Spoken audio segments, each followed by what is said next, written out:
nuestra práctica es cambiar valeros, bueno, los cuales están algo dañados, ya está bien cascado.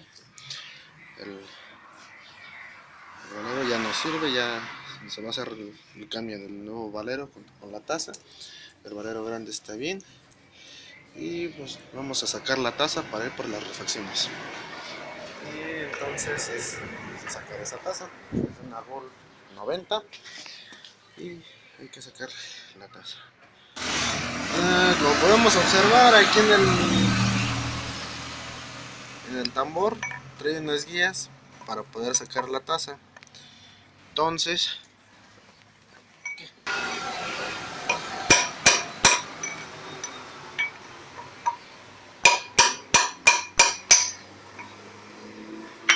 está, ya salió la taza vieja, hay que cambiar por una nueva.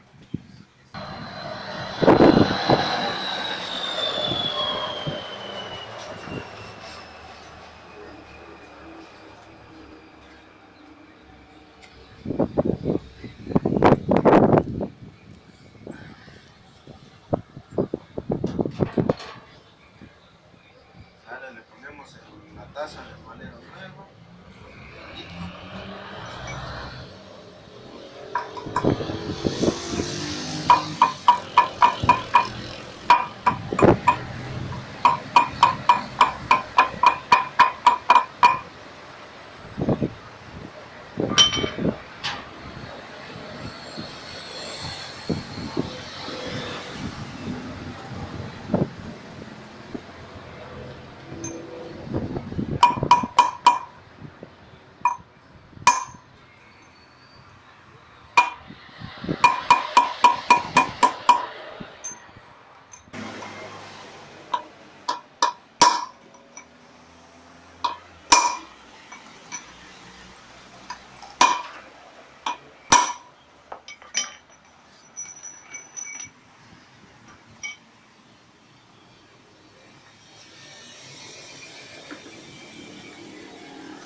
Pero grábale acá que se vea donde está saliendo el...